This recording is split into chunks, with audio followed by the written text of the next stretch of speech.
Hey, welcome back, people. Shade's Clarity channel. Good to see you. Hope everybody is maintaining sobriety or working on getting there. And that's going to bring me up to a topic today that was kicked off by a certain British creator. You know who you are. And I'm having to test out my lav mic. I think my shotgun mic is shotgun mic. Yeah. Might have to get a new one. We'll have to see what's going on. I got my lav, so we're going to check it out. It may sound good. It might sound like dog meat. So anyway, that being said, there was a viewer that it was a Q&A session on his channel. And the person said, I think it was along the lines of, well, if you don't have any money or you don't have any insurance, how can you get treatment?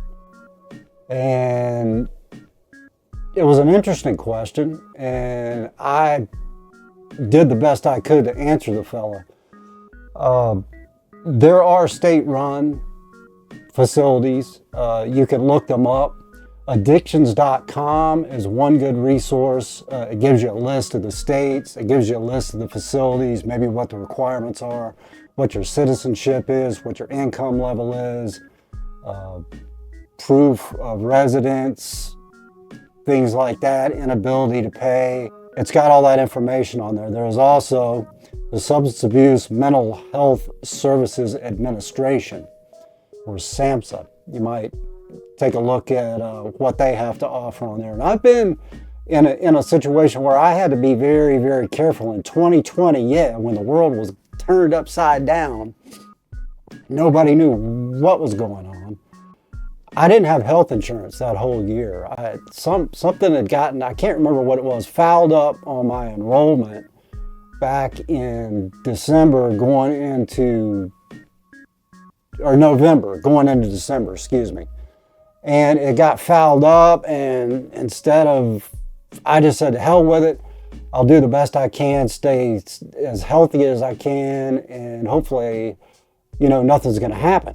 So that whole period in 2020, I sure as hell didn't want to go to rehab amid a crazy pandemic. It was when COVID-19, was ramping up. People didn't know what was going on, the toilet paper wars, all that crap.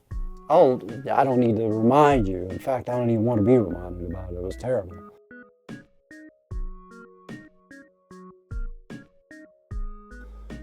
But I knew that I didn't want to be stuck in some rehab with a pandemic going on. So I was very, very careful about when there were relapses. And I think maybe there were 2 or 3 with a couple of months spread in. There wasn't hardly any drinking during that year. And I knew if I didn't have any insurance, it would be very, very hard for me to find a facility that would take me. And turning it back last year, I had been to a treatment center that took my Blue Cross. I've always had Blue Cross. And I want to say it was in February. I had to go back. The relapse occurred, and I tried to go back in I want to say it was in April, and they wouldn't take it. They said, we don't take your insurance. I'm like, what do you mean you don't take my insurance? I was just here back in February or whenever it was. And they're like, well, some criteria have changed and all this and blah, blah, blah. And they're like, we cannot take you. And I said, unless you have cash, you're not coming here. And there had been times when I had been in that treatment center where people that for whatever reason, maybe they were on Medicaid or Medicare, older folks were running out of detox time, or were just given maybe 2 weeks of treatment. And they're like, that's not enough. I've had such a bad drinking problem or problems with dry goods that I need more. I need to stay here longer. Please help me. And they were able to file for what were called scholarships, basically grants, that they could tack that on to whatever the insurance company was. Or maybe some of them didn't even have insurance. And they were still able to get extensions. Usually maybe a week, sometimes 2. I can't remember exactly what the longest, but there are grants available. I mean, you just have to basically just hurl yourself at their mercy and say, I need help. I've got this problem. What can you do? And usually there is a solution. There's a guy, another British guy, I don't think he minds me mentioning his name, Alcohol-Free Lifestyle, Stephen Alcohol-Free Lifestyle. He said in the beginning a couple of times they would give him Valium, diazepam, when he would do outpatient detoxes. And then eventually when it got worse, like later on, they wouldn't give it to him anymore. I mean, that is one option you may explore.